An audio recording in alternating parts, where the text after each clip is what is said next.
الحمد لله رب العالمين،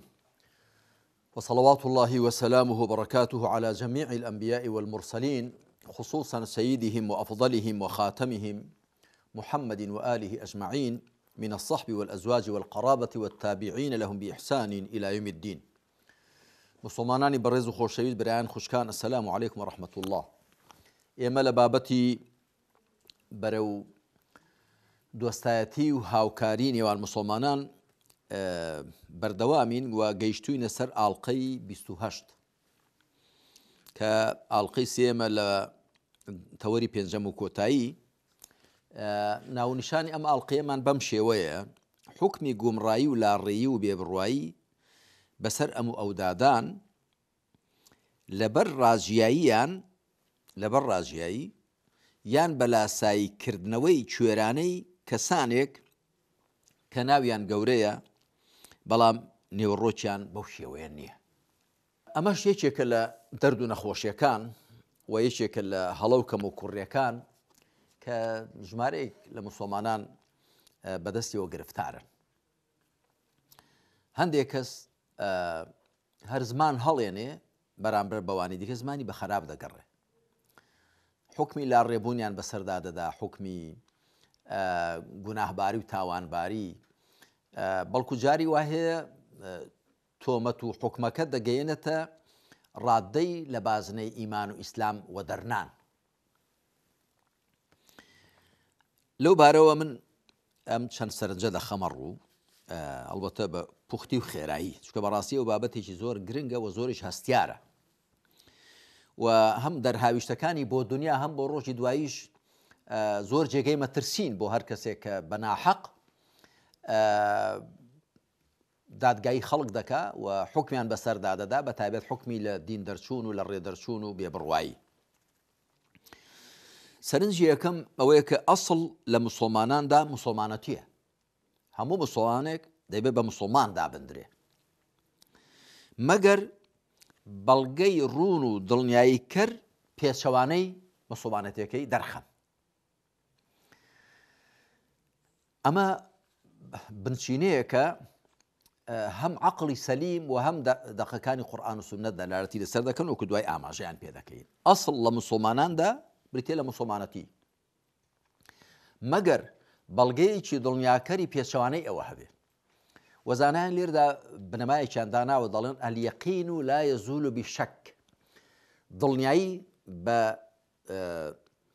دوودڵی لا ناچێت. شەک بە معنای دوودڵیە، نەک بە معنای گومان. گومان ظەنە. دڵنیایی بە دوودڵی لا ناچێ. کەسێ یەقینی هەیە کە دەستنوێژی هەیە، دەبێ یەقینی هەبێ، یەقینێکی پێچەوانەی بۆ پەیدا بێ کە دەستنوێژی نەماوە، ئەمجار حکمی بێ دەستنوێژی بەسەردا دەدرێت. وەکو پێغەمبەر صلی الله عليه وسلم فەرموویەتی ئەگەر یەکێکتان دەستنوێژی هەبوو هەتا دەنگێکی لێنەیە کە بیبیستێ یاخود بۆنێک کە بۆنی بکە، ئەگەرنا بە پێیوانە بێ دەستنوێژی شکاوە، چونکە شەیطان جاری وا خوتخوتە و خەیاڵی دەخاتە دڵەوە پێی وابێ کە دەستنوێژی شکاوە، بەڵام دەبێ ئیلا ئەن تەجیدە ریحەن ئەو تەسمع سەوتەن، کە بایەکی لێ بۆتەوە. ئەنجا هەر لێرەوە بگرە لە مەسەلەی دەستنوێژ، هەتا هەر شتێکی دیکە بە تایبەت کە ئەسڵ لە مسلماناندا مسلمانەتیە دەبێ بەڵگە هەبێ لەسەر پێچەوانەی مسلمانەتی، نەک لە ئەسڵدا هەموو کەس تۆمەتبار و خەتابار بێ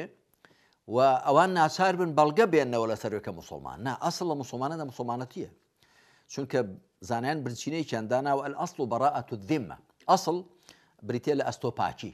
خەڵک بێخەتایە، دەبێ بەڵگە هەبێ لەسەر ئیدانە، ئەمجا ئیدانە دەکرێن لە هەموو ڕوویەکەوە.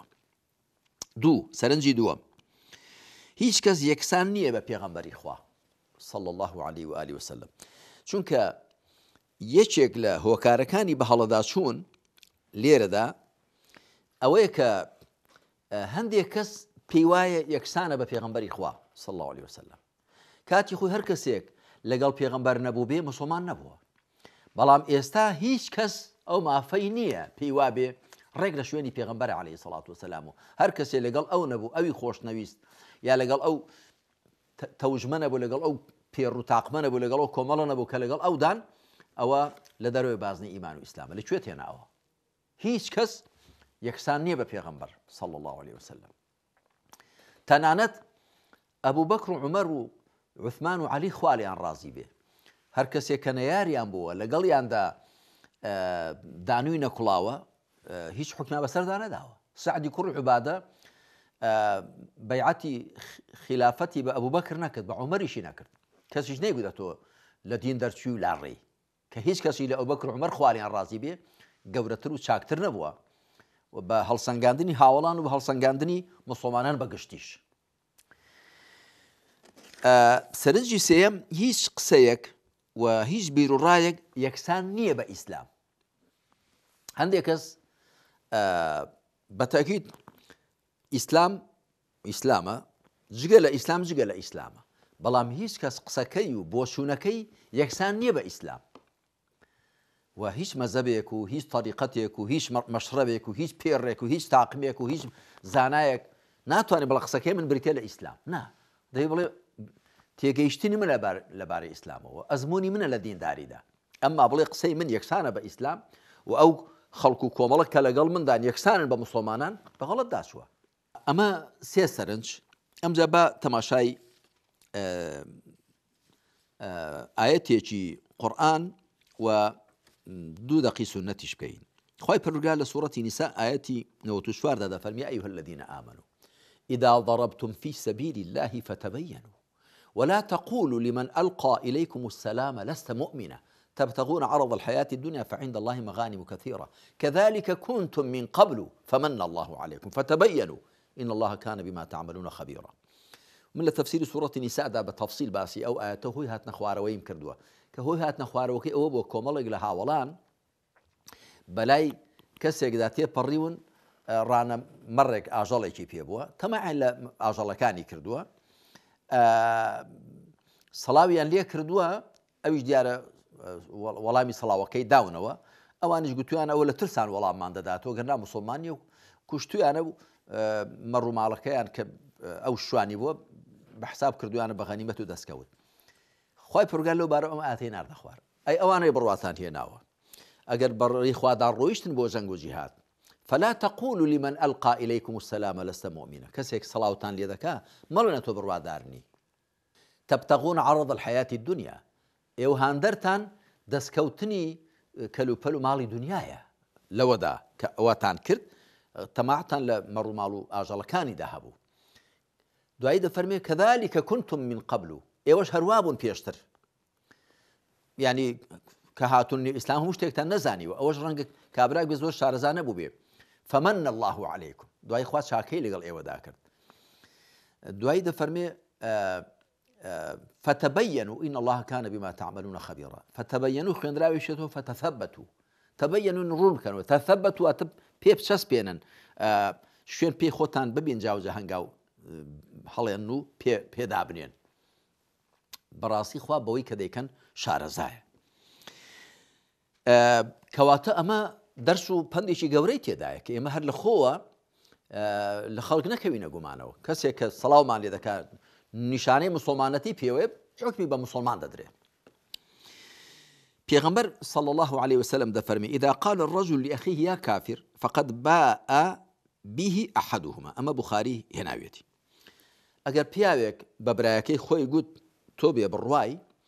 ئەوە یەکێکیان بێژەرەکە یا ئەوەی قسەکەی پێدەبێژرێ پێ بێژراوەکە یەکێکیان گوناحەکەی کەوتۆتە سەرێ واتە ئەگەر ئەو کەسە بێبڕوا بێ ئەوە دیارە کەوتۆتە سەری ئەگەر بێبڕوانە بێ بێژەرەکە بۆ خۆی بێبڕوا دەبێ هەڵبەتە لێرەدا مەبەست ئەوە نییە کە یەکسەر لە بازنی ئیسلام دەردەچێ واتە گوناحی بە بێبڕوادانانی دەکەوێتە سەر یاخود ئەگەر کابرا بێبڕوا بێ ئەوە گوناحی بێبڕوایەکەی کەوتۆتە سەر خۆی بەڵام ئەگەر وانە بێ ئەوەی کە بەناحەق وای گوتووە ئەو گوناحە دەچێتە ئەستۆی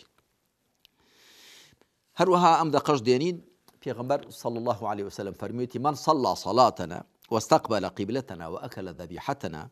فذلك المسلم الذي له ذمة الله ورسوله فلا تخفر الله في ذمته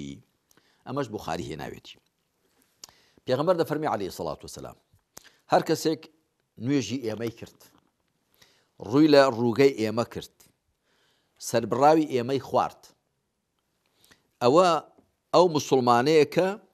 ئۆباڵی خوا و پێغەمبەری خوای صلی الله عليه وسلم هەیە واتە پەیمانی خوا و پێغەمبەری خوای هەیە فلا تخفر الله في ذمته ئێوە بەڵێنی خوا و پێغەمبەری خوا پەیمانی خوا و پێغەمبەری خوا کە بەو مرۆڤەی داوە پەیمانەکەی مەشکێنن غەدر مەکەن لەو کەسە ئەمە بەڕاستی هەڕەشەیەکی گەورەیە بۆ هەر کەسێک کە هەر لە خۆوە خەڵک تۆمەتبار دەکات لێرەدا دەمەوێت هەندێک قسەی زانای ناودار ئیبن تەیمیە ڕەحمەتی خوای لێ بێبێنم کە لە مەزموون فەتاواکەیدا لە زۆر شوێناندا هەندێک قسەی زۆر بەڕێوەجێ دەکات وەکو هەموو زانایانی دیکەی ئیسلام بەڵام بەتایبەت ئیبن تەیمیە ڕەحمەتی خوای لێ بێ لەو بارەوە زۆر هەستیار بووە و زۆر ورد بووە و زۆر دووربین بووە لە قسەیەکیدا دەڵێ إن تهجم الجهال على تكفير علماء المسلمين من أعظم المنكرات لما يعتقدون أنهم أخطأوا ولقد اتفق أهل السنة والجماعة على أن علماء المسلمين لا يجوز تكفيرهم لمجرد الخطأ المحض بل كل يؤخذ من قوله ويترك إلا الرسول صلى الله عليه وسلم دەڵێ ئەمە هێرشکردنی نەزانان نەفامان بۆ بەکافردانانی زانانی مسلمانان لە گەورەترینی خراپەکانە چونکە پێیان وایە کە بە هەڵەدا چوون خراپیان کردووە بەڵام زانایانی ئەهلی سونە و جەماعە واتە جەماوەری مسلمانان لەسەرەوە یەکدەنگن کە زانایانی ئیسلام ڕەوان نییە بە کافردا بندرێن تەنیا لەبەرەوەی کە بە هەڵەدا چوون جا لە شوێنی کە دەڵێ ئەو هەڵەیە چه هەڵەیەکی عەمەلی بێ حکمێکی عەمەلی چه حکمێکی اعتیقادی و علمی بێ بەڵکو هەموو کەس قسەشی لێ وەردەگیرێ و بەسەریشی دادەدرێتەوە بێجگە لە پێغەمبەر صلی الله عليه وسلم کە ئەمە قسەی ئیمام مالیکیشە ئەمە یەک لە شوێنێکی دیکە هەر ئیبن تەیمیە دەڵێ ومن أصول أهل السنة أنهم لا يكفرون أهل القبلة بمطلق المعاصي والكبائر كما يفعل الخوارج بل الأخوة الإيمانية ثابتة مع المعاصي ضلل بنمایەکانی جەماوەری مسلمانان ئەهلی سنت ئەوەیە کە ئەهلی قیبلە ئەوانەی کە ڕوودەکەنە قیبلە تەنیا بەهۆی گوناحانەوە بە بێبڕوایان دانانێن و بەهۆی گوناحە گەورەکانەوە بە بێبڕوایان دانانێن وەکو خەواریج کردویانە بەڵکو برایەتی ئیمانیان هەر چەسپاوە لەگەڵ هەبوونی گوناح و تاوان و سەرپێچیشدا ئەمە قسەی دووەمیە قسەیەکی دیکەی سێمی دەڵێ ولا يكفر الشخص المعين حتى تقوم الحجة يجب التفريق بين الإطلاق والتعيين تكفير الواحد المعين منهم والحكم بتخليده في النار موقوف على ثبوت الشروط وانتفاء موانعه دەڵێ کەسێکی دیاریکراو بە بێبڕوا لە قەڵەم نادرێ هەتا بەڵگەی تەواوی لەسەر نەبێت و دەبێ ئێمە بە کافردانانی گشتی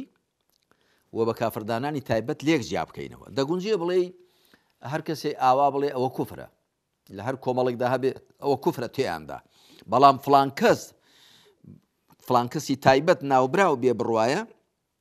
ئەمە کە کوتت بێبڕوای معناوە لە دۆزەخیشدا بە هەمیشەی دەمێنێتەوە ئەمە پێویستی بە چی دەکا دەڵێ وەستێنراوە لەسەر ثبوت و شروط وانتفاء الموانع ئەمە زاراوەیەکی زانایانە چەسپانی مەرجەکان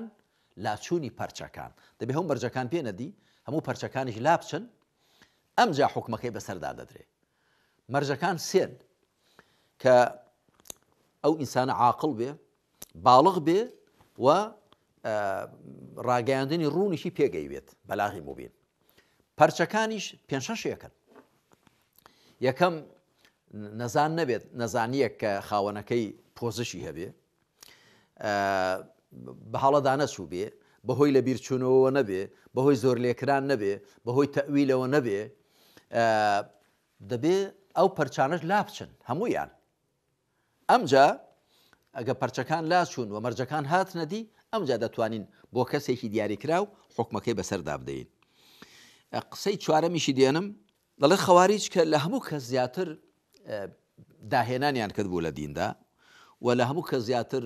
شەڕیان کرد لەگەڵ ئومەتدا لەگەڵ هاوڵاندا و خەڵکیان بە کافر دادەنا بەڵام لەگەڵ ئەوەشدا هیچ کام لە هاوڵان نعلي كري أبي طالب خوالي رازي بيه نأواني ديكا خوارج بكافر دانا دانان بلكو برسياريان لعلي كري أبي طالب كر خوالي رازي بالباري خوارجوا قوتيان أوانا بيبروان أهم كفار قال لا من الكفر فرنا ولا كفر رايان كدوا كافرين قوتيان أدي منافقا فرمينا منافق شنين أوانا زور يادي خواد فرمي منافق كان ولا يذكرون إلا قليلا أي تشين قلت فرمي إخواننا بغوا علينا براما أنه بلام استمع لذكروا تزريجي ما ذكرنا سار كواتا كورتيخ كان ويكذا بي وريابين لا حكم داني خلق أجرنا جناحي جورة هالدقرين ولا راسيدا للروجي دوایدا زۆر پەشیمان دەبین ولا دنیاشدا گومانی تێدان یەکە تووشی عیبداری و گونەهباری دەبین لێرەدا کۆتایی بم ئاڵلقەی 28ەمە دێنین وصلى الله على محمد وعلى آله وصحبه أجمعين والحمد لله رب العالمين.